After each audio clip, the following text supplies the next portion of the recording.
Yeah, mate, way more grip, way more grip. That is crazy. Oh my God. The car has so much grip. Mate, it's got so much grip.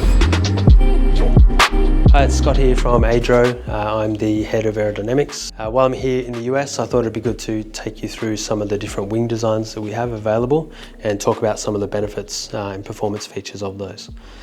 So we'll start off first with, I guess, the initial range of wings that we had, which were the ATR1 and ATR2 wing. So these are obviously a curved wing blade. They use a fairly simple profile, and we have these available for a number of the earlier cars that we were working on. After we had done the ATR1 and ATR2, we were looking for a little bit more performance and a bit more of an aggressive wing. So we came up with one that was much more aggressive, which was the ATR3. And this was essentially for our M3 and M4, essentially for the wide body program that we built. Now with this, we wanted to have a much higher angle of attack in the center section of the wing. Now, because the airflow comes down the back of the windscreen, the actual onset flow to the front of the wing profile itself is actually quite high. So in the center of the wing, you have a higher angle of attack, or effective angle of attack, than what you have on the outside sections of the wing. So in this case, to run at such a high angle, we actually sort of integrated in this secondary flap, which helps the flow reattach underneath, and we end up with a higher level of performance. So stepping up again from there, when we were developing the Supra wide body program, we have a lot of front downforce on that car, so we needed to match that with a lot more downforce on the rear to really balance the vehicle. I talk a lot about the balance of the car and that being the most important thing, because if a car doesn't feel balanced to the driver, then it's actually really hard for them to push that to their limits on the track. So we needed to balance the car back out. So we've gone to a much larger chord, which is the distance across the wing here. If you compare against some of these previous wings, you can tell that this is much, much larger. And we've kept that same sort of sweeping design, which sort of follows the rear end of the vehicle itself. So this is the ATP1 wing that we released. And from this version, we started to look a little bit more into building motorsport products, and you may have heard of our ADRO racing division, ARD. So we've started to release products for ARD, which is this wing here, which goes back to your typical straight bladed wing. It's more of a pure motorsports type wing. So on the end plates here, we have the louvers to help bleed a little bit of the high pressure off the top and reduce the size of the vortex that runs between the high pressure and the low pressure areas of the wing. So that helps to reduce the drag.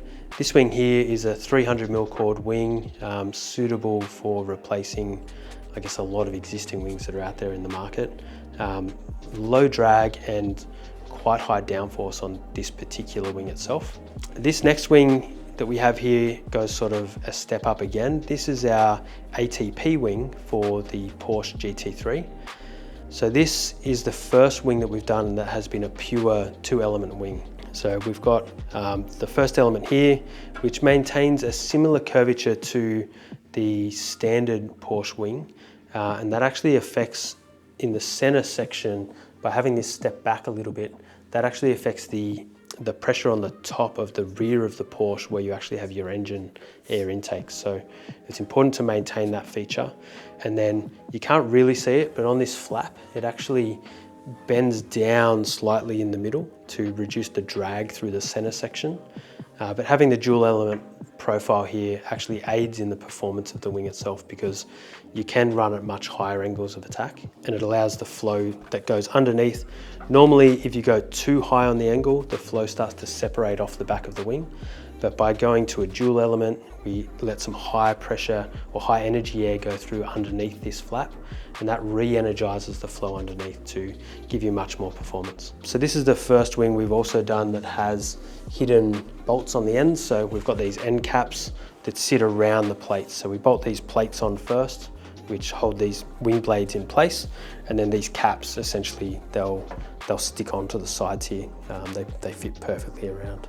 So that's the overview of the wings themselves. So we'll just have a quick look at some of the data here. So I won't go into too much detail, but essentially in terms of downforce and drag for these wings, as we go from some of the earlier wings, the ATR1, ATR2, we have sort of downforce levels down here, then we jump up into like the ATR3 and the ATP1, they jump into this range here, and then we have our Motorsports wings, which are a much higher level of downforce.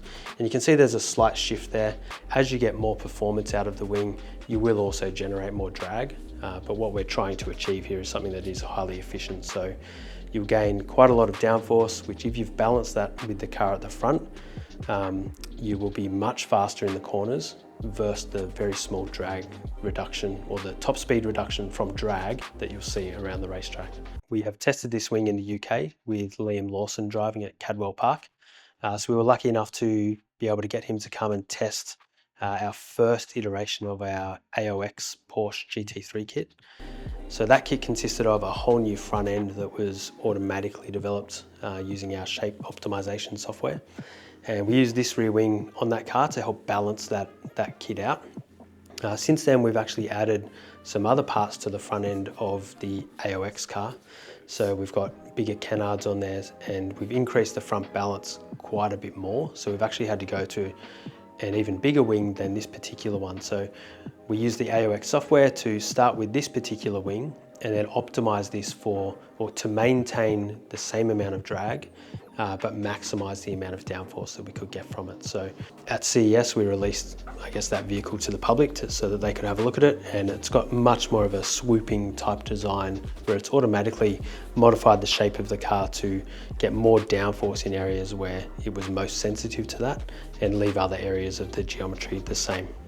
Let's just talk about the ATM3 wing for a little bit more. So this wing we've developed as sort of the basis of that ARD Motorsports package. So initially this is available on our GR86 widebody. We will have this available for the Supra platform as well. The M2 is the current ARD car that we're working on, so that we have this wing set up on that vehicle as well.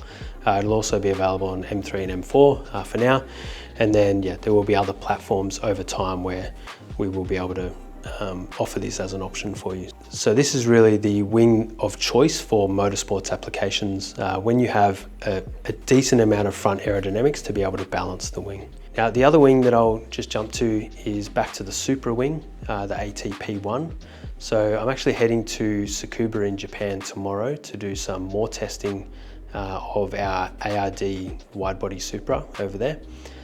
We've entered into the Time Attack event at Tsukuba, so we did testing there after Tokyo Auto Salon, and the car ran really well. It was a sub 1 minute time in the very first session, so we're looking forward to getting back there with better brakes, better tyres, and yeah, a few other tweaks to the handling of the car. So that's a quick overview of the ADRO Wing offerings.